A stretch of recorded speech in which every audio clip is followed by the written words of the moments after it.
मोहतरम नाज़रीन आदाब, जी टुडे न्यूज़ में आप सभी का खैर मकदम है। बोधन रूरल पुलिस की बड़ी कामयाबी।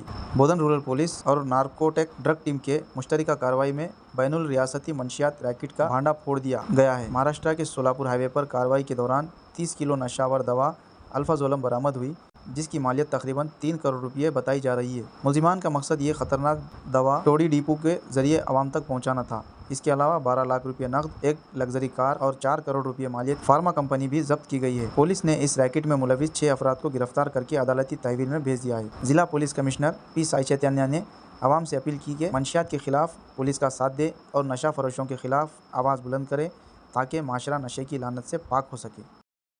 క్రైమ్ నెంబర్ 148/2025 దాంట్లో నలుగురు అరెస్ట్ చేశాం. ఆ కేసులో యొక్క పురోగతి గురించి దీంట్లో మాట్లాడాలని వాళ్ళ ప్రెస్ మీట్ పిలవడం జరిగింది. ఆ కేసు పురోగతిలో మేము చేసిన ఎంక్వైరీలో తెలిసిన ఏంటంటే, ఈ అమర్ సింగ్ అనే అతను సతారా అతను సూర్యప్రభ ఫార్మా కెమికల్ అనే ఒక కంపెనీ రన్ చేస్తా ఉన్నాడు. బాబురావు బసవరాజ్ కడారే అలియాస్ ప్రసాద్ కడారే అనే అతను బయో స్టిమ్యులెంట్ కంపెనీని రన్ చేస్తున్నాడు. లక్ష్మణ్ గౌడ్ ఇక్కడ ఏదైతే మన సాలూరా ఫార్మా కంపెనీ రన్ చేస్తూ అతని యొక్క పని ఏంటంటే ఇట్లాంటి ఫార్మా ప్రోడక్ట్స్ అమ్మడం కొనడానికి పర్మిషన్ తీసుకున్నాడు. ఇంతకుముందు మాట్లాడుకున్నట్టు ఆ రోజు డిస్కస్ చేసుకున్నట్టు వీళ్ళందరూ కలిసి ఈ పర్మిషన్ ఉన్న ప్రికర్సర్ కెమికల్స్ తో ఇల్లీగల్ గా అల్ప్రోజోలం చేయడం స్టార్ట్ చేశారు. ఆ ఫస్ట్ మనకు 2.5 కిలోల అల్ప్రోజోలం దొరికింది మనకి సాలూరాలో. దాని గురించి మన ఇన్స్పెక్టర్ మన ఏసీపీ బోధన్ శ్రీనివాస్ గారి ఆధ్వర్యంలో ఆయన యొక్క సూపర్విజన్ లో ఇన్స్పెక్టర్ బోధన్ రూరల్ విజయ్ గారు, తర్వాత ఎస్ఐలు Machinder, Vamshi Edapalli SI and Bodhan rural SI, తర్వాత మన పీసీలు విశాల్ మన హెడ్ కానిస్టేబుల్ కిషన్, పీసీలు విశాల్, స్వస్తిక్, మహాదేవ్, జగదీష్, తర్వాత ఉమెన్ పీసీ ఈ శ్రీమరన్, వీళ్ళందరూ కలిసి ఎక్కడైతే మ్యానుఫ్యాక్చరింగ్ ఉందో వాళ్ళు జ్యుడిషియల్ కస్టడీ తీసుకుని మ్యానుఫ్యాక్చరింగ్ ప్లాంట్కి వెళ్ళడం జరిగింది. అక్కడికి వెళ్ళి ఒక 30 కేజీల ఆల్ప్రోజోలం, దాని యొక్క వర్త్ 3 కోట్ల దాకా ఉంటుంది సుమారు దాని విలువ. అంత విలువ గల ఆల్ప్రోజోలంని వాళ్ళు సీజ్ చేయడం జరిగింది. అది ఉమేగ్రా టు షోలాపూర్ నేషనల్ హైవే మధ్యలో ఒక ప్లాంట్ లో వాళ్ళు దాచిపెట్టడం జరిగింది. అట్లానే ఒక 12 లక్షల క్యాష్ కూడా సీజ్ చేశారు. తర్వాత ఏదైతే ఫ్యాక్టరీ ఉందో సూర్యప్రభ ఫార్మ్ కంపెనీ ఏదైతే ఉందో ఆ కంపెనీ యొక్క వర్త్ 4 కోట్లు, కానీ అల్ప్రోజోలం వాడుతున్నారు, మ్యానుఫ్యాక్చర్ చేస్తున్నారు అనే విషయం ద్వారా ఆ ఫ్యాక్టరీని కూడా సీజ్ చేయడం జరిగింది. ఆ 4 కోట్ల ఫ్యాక్టరీని కూడా సీజ్ చేశాం. తర్వాత ఫోర్డ్ కార్ A2 ఏదైతే ఈ డబ్బులతో కొన్నాడు అని డిక్లేర్ చేశాడో ఆ కార్ని కూడా సీజ్ చేయడం జరిగింది. సో ఈ మన ఇన్వెస్టిగేషన్ జస్ట్ వాళ్ళని అరెస్ట్ చేసి వదిలేయకుండా వాళ్ళ ఎట్లా మ్యానుఫ్యాక్చర్ చేస్తున్నారు, ఏ ప్రాసెస్ లో మ్యానుఫ్యాక్చర్ చేస్తున్నారు అనే దానిలో కూడా వెళ్ళడం జరిగింది.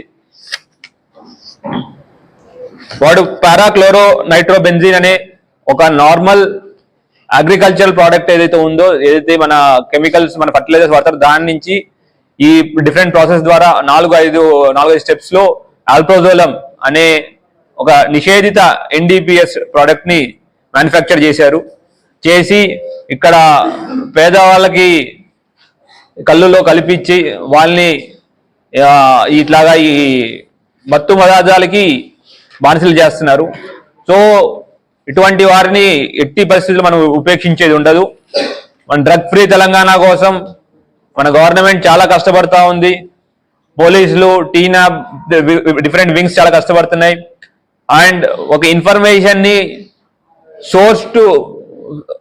సోర్స్ టు కన్స్యూమర్ అనేది ఎండ్ టు ఎండ్ యొక్క బేసిస్ లో ఇన్వెస్టిగేషన్ చేస్తున్నాం.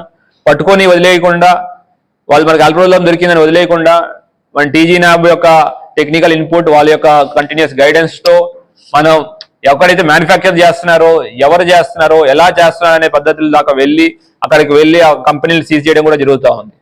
సో మన ప్రజలందరికీ మన మీడియా మిత్రుల ద్వారా ఒక విజ్ఞప్తి, మీ ఏరియాలో ఎక్కడైనా గాంజా కానీ ఎటువంటి డ్రగ్స్ కానీ అమ్ముతున్న ఇన్ఫర్మేషన్ కానీ లేదంటే కన్జ్యూమ్ చేస్తున్నట్టు ఇన్ఫర్మేషన్ ఉన్నా మాకు ఇన్ఫర్మేషన్ పాస్ ఆన్ చేయాల్సి కోరుకుంటున్నాం. అట్లానే కన్స్యూమర్స్ గురిగా మా యొక్క ఎయిమ్ వాళ్ళని హరాస్ చేయడం కాదు. దాని గురించి మేము డిస్ట్రిక్ట్ జడ్జి గారితో కూడా మాట్లాడడం జరిగింది. వాళ్ళు కూడా దీనికి సానుకూలంగా స్పందించారు. విక్టిమ్స్ ఎవరైతే ఉన్నారో, ఇట్లా కన్స్యూమర్స్ ఉన్నారో వాళ్ళకి డి అడిక్షన్ సెంటర్ ఇస్తే వాళ్ళకి ఎటువంటి శిక్ష ఉండకుండా మేడం 64A NDPS యాక్ట్ లో ఒక వెసులుబాటు ఉంది అని మేడం గారు కూడా చెప్పి దాని గురించి డిస్కషన్ కూడా చేయడం జరిగింది. సో మీ ద్వారా మా యొక్క విజ్ఞప్తి, ఎటువంటి డ్రగ్ అబ్యూజర్స్ ఉన్న ఒకవేళ డ్రగ్స్ బానిసలైన ఎవరైనా ఉంటే మాకు ఇన్ఫర్మేషన్ ఇవ్వాల్సి కోరుకుంటున్నాం.